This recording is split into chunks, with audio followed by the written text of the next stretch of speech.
Welcome to the Michigan Golfer Show. Join us each week as we explore the people, the places, and the events that shape our great game.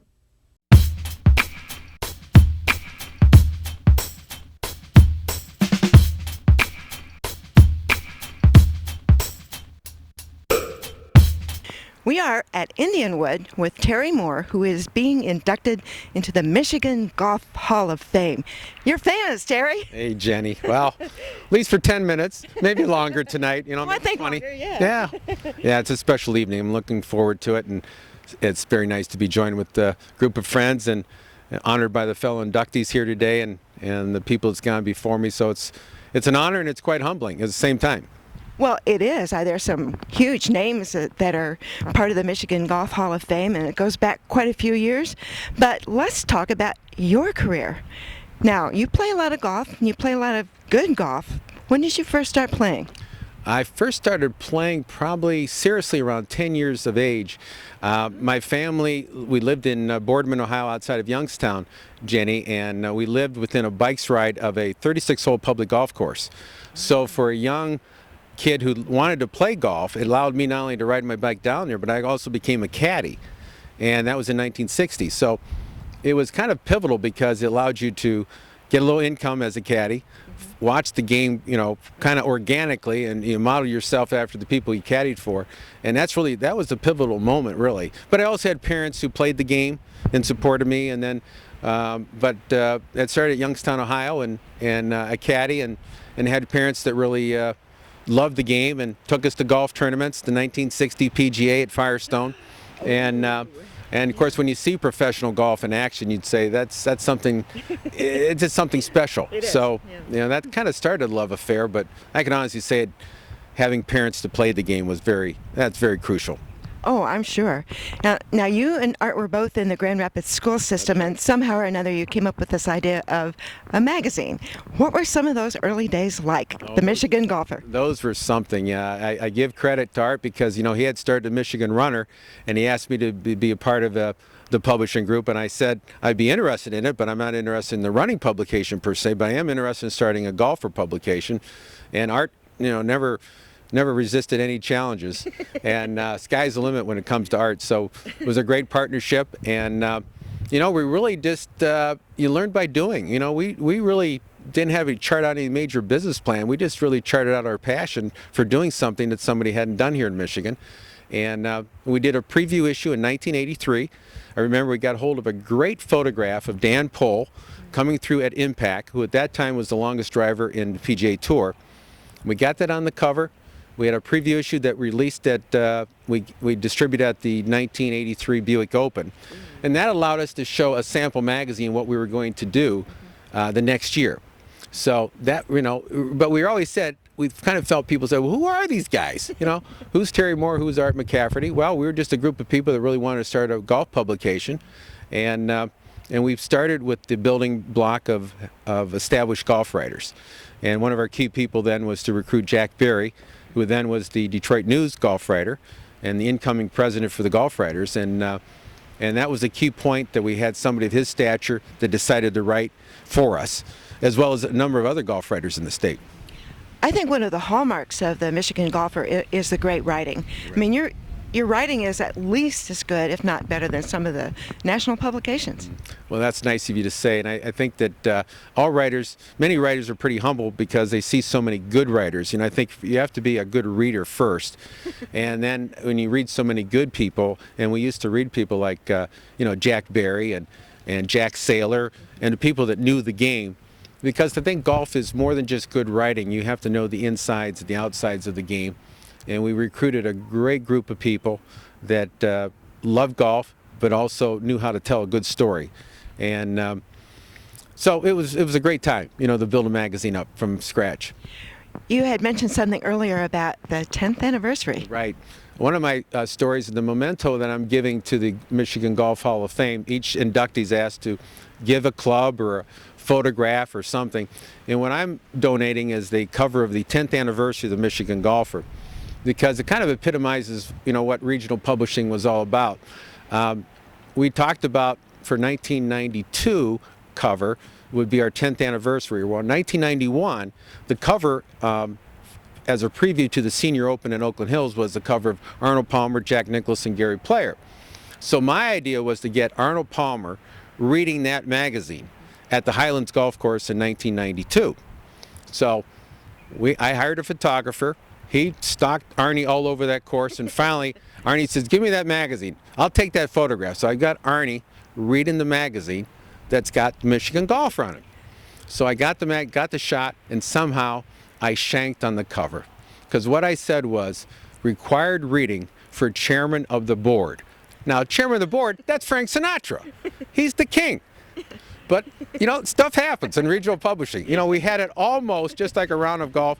I've got chairman of the board. But anyways, we've got that part of the cover covered up, but I'm donating that cover in my last column in the magazine. Because that's what it's about, You think you got it, and then you don't.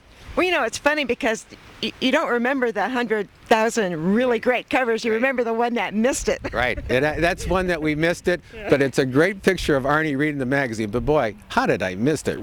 Chairman of the board? No way. I remember the cover, and I don't remember the words. I do remember the picture. Thank you, Jenny. Please do not look at that cover. But that cover and my last column that I wrote for Michigan Golfer, that's going into the Hall of Fame. Because cool. It kind of epitomized, what you do in regional and statewide publishing. You really kind of have to do everything. I mean, you do editing, you do writing, you help out in advertising. We'll be, as Art used to say, we'll be happy to deliver the magazine to your door tonight, if necessary. So that's what we did, and that's that's what small businesses do. You have to do a lot of things, and we certainly admire the, as we used to say, we admire the clutter of the major magazines, particularly their advertising. But we did a good job with what we had in those Absolutely. days. So we're proud of it. But so that's a little story about that 10th anniversary. Well, Michigan Golfer was part of the big boom in golf, and that certainly helped, and really the golf heyday in Michigan, in a sense. It really was. People forget that. I think for five years, Jenny, I think Michigan led the country in the number of new courses that were opened up, in the late 80s and early 90s, and we certainly caught that wave. And having one of the few statewide publications, if you were trying to communicate your message and marketing, we were certainly one means by which you were going to do that. And it certainly was prior to the internet. But at the same time, I think we did a great job of covering not only all these new courses, but we covered all the major golf tournaments, all the major personalities, the teachers, both the amateur and professional.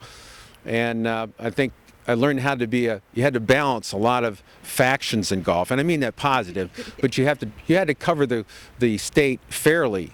There's a lot of associations, a lot of people that deserve their attention, their story. Well, you have fans of different aspects of the game. Some people pay attention to the players, and some pay attention to the courses, and so on. Yeah, that's right. You have to think about the interests of the reader. And because the magazine's ultimately, you want somebody to be interested in it and reading it. So, but I can honestly say that we always kept our focus on good writing, and we recruited a lot of people that were writing in the golf beat already, and they did freelance work for us, because we couldn't afford to have a Jack Berry on our staff full time. But so it's been great. So Terry, we've talked about the Michigan Golfer, but really your career branched out in golf in several other directions. The West Michigan Golf Show was a very courageous thing to start. Well, it was. I remember the key thing there was going to the first Detroit show at the Novi Hilton, and I came back from that show, Jenny, and I said, somebody's going to start a show in Grand Rapids in West Michigan, and why shouldn't it be? Why shouldn't it be me? I live in Grand Rapids. And at that time, I just left a full-time job in education. So it was really that I kind of knew that Michigan Golfer is one of the things that would be pivotal in my career, but I needed to do other things. So I thought the golf show was a good thing to start for me as a full-time endeavor. And I came back from that show and I started calling some places, and I think I called the Grand Rapids Convention Bureau on the space, and they said, yeah, we got some space for you. It's called Easter Weekend. I said, well, I don't think that's the weekend I'm going to have my first golf show. So I ended up renting space at the Grand Rapids Ice Arena, the old Grand Rapids Ice Arena in Cascade. And literally, how would I figure this out? I start a golf show and an ice storm breaks out at an ice arena. I mean, I start a golf show and a hockey game breaks out. So that was our first year.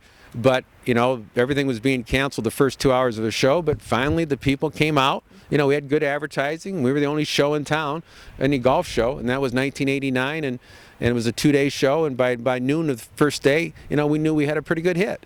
And we were fortunate too, Jenny, because we knew a lot of the resorts and courses since they'd known me for 5-6 years. So that it was. You had a running start. I had a running start, connections, but yeah. nobody guarantees you anything. So, so then the next year I moved down the show to the Ford Fieldhouse, part of Grand Rapids Community College, and we got the date we wanted. We pretty much were the 3rd or 4th weekend in February, which I thought was the ideal date. So people were, they're sick of winter. They start seeing Pebble Beach and they want to get out of the house. And you don't want such nice weather that they're out playing golf. Exactly. We had that. We had a couple golf shows where people went out and played golf and they came to the golf show. You know, really you want to anticipate the season. You don't want to be the season. So that was a great venture. We ran the show for 13 years, and then Showspan from Grand Rapids, who does 14 shows, which is amazing in itself, approached me and wanted to know if I'd be interested in selling the show or cooperating with them. And it was a family-run business. My wife and I were absorbed by it, and it was just the right time for somebody else to take it over. But I was fortunate that they asked me to continue the next year in helping with communications, PR, and sponsorship. So the old line is I get to hold the baby. A little bit. A little bit. And you parlayed some of that into a radio show and some more public relations. Yeah, we did that. We actually, the name All About Golf, we trademarked, and because Tom Cleary, my partner at that time, had a radio show in Grand Rapids, and I thought, you know, radio might be a medium that, much like the magazine, we were looking for areas that had not had a media presence. So we had a 3-minute program for 5 years, 100 shows, 20 weeks, 5 days a week. And I always say I got a PhD in radio clearance and radio stations. I mean, what did we know? We knew that we knew about golf. Tom was a great voice, great writer. And I guess I was the organizer. And we did that for 5 years. And we probably could have done it longer, but we didn't. We really always wanted to have one sponsor. And it got a little more difficult as we went into it. Radio became more competitive. So then we morphed into a special event and PR company. And that's when all these golf courses, Jenny, were having media days. And a lot of them were having media days that weren't well attended or opposite the Buick Open. And so we started doing that, started doing media days. So also along the way, you've covered quite a few tournaments, including the Masters. What are some standout moments in not just the Masters, but the Buick Open? Well, I think, there's several of the Buick Open. Everything from Nick Faldo, the great foreign, we called him the foreign import, classy foreign import. Nick Faldo was a classy foreign import? At that time he was, because he was a Masters champion. You know, there when Robert Wren almost set the PGA Tour record, he was like 26 under par. It was just amazing. But you certainly remember some of those first ones with Lanny Watkins and Hale Irwin winning. We were there. I'll tell you one that really is special is the year that Paul Azinger came back from his battle with cancer, and he made his debut tournament after his cancer at the Buick Open. That was quite emotional, and going to the first tee and being there, and after him having that layoff and battling, you know, the ultimate challenge.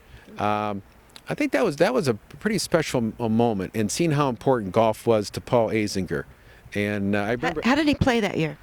You know, I don't remember how he finished. He played well. I mean, we followed I followed his first 9 or maybe the back 9, and I did ask him when he hit this great little low running wedge that checks up and then came back. I said, Paul, did you really miss that type of shot? And he said, yeah. You know, when you're a professional executing those types of shots, that's what you really missed. You know, seeing a shot, executing it, and it just really told you a lot about not only Paul Azinger but what the game meant to him. But he also credited, I remember, Johnny Miller. He said, Johnny Miller says, you know, a man is not what he accomplishes, but as much as what he overcomes. And I thought that was a really telling moment, too, about how much that phone call meant to him.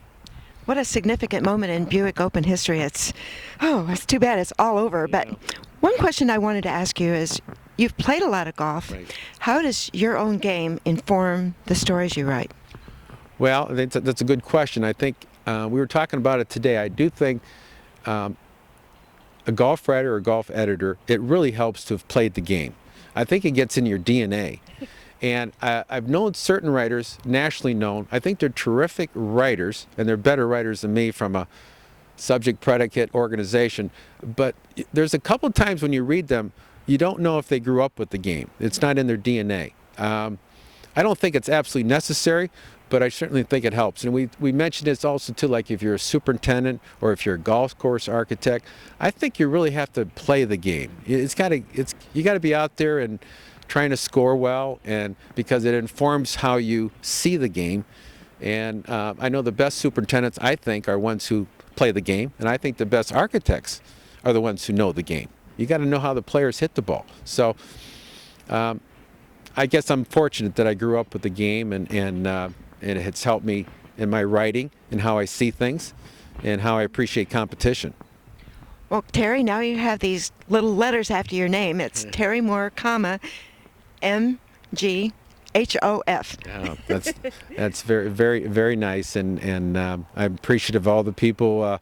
Great Lakes Sports Publication and Art McCafferty have been a great friend, supporter. You too, Jenny, and it's been a great journey. And I couldn't have done it with a lot of nice friends like you and Art. And it's so nice of you to be here tonight. Well, we wouldn't have missed it for the world. Congratulations. Thank you, Jenny. Thank you. Appreciate it.